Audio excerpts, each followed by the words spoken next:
금리 인상에 따른 대출이자 부담이 커지면서 지난 12월 도내 미분양 주택 물량이 2,500가구를 넘긴 것으로 나타났습니다. 부동산 침체 현상은 주택 매매 거래에도 큰 영향을 주고 있는데 1년 전과 비교하면 절반 가까이 줄어든 것으로 조사됐습니다. 건설 시장의 악순환이 우려되고 있는데요. 이렇게 될 경우 자금이 넉넉치 않은 도내 중소건설사들의 줄도산 가능성이 커질 수밖에 없습니다. 박원기 기자입니다.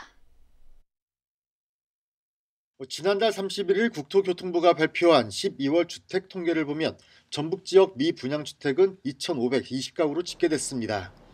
전년 동월인 133가구보다 1,795%가 늘어났는데 전국에서 가장 높은 수치입니다.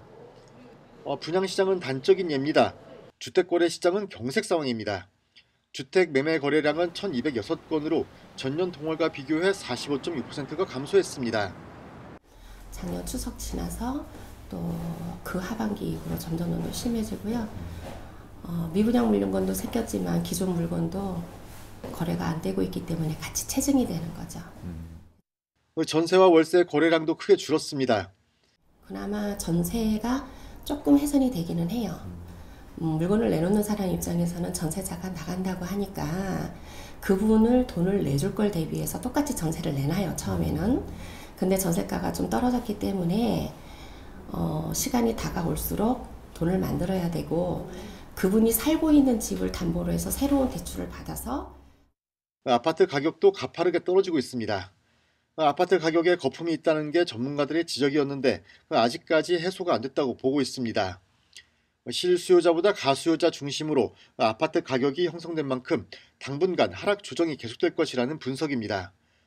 실제로 입주하기 위해서 산 사람들이 아니라 혹시 실제로 입주를 하기 위해서 샀다 하더라도 당신 집을 빼지를 못하고 아이 학교 문제라든가 여러 가지가 있으니까 두 개 중에 하나를 선택을 할 때 내가 그냥 살던 데서 살고 거기 있는 물건을 새를 놓겠다 이렇게 나오니까 금리 인상이라는 외부적 요인과 함께 가파르게 올랐던 가격 상승에 피로감이 누적돼 있다는 설명입니다. 문제는 주택시장이 건설시장에 악영향을 미칠 수밖에 없다는 점입니다.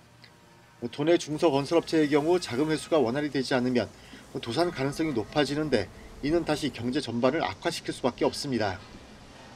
한편 주택시장에서는 집값이 앞으로 더 떨어질 것이라는 관측입니다. 수요층의 관망세가 지속될 것이라고 전망하고 있습니다. BTV 뉴스 박원기입니다.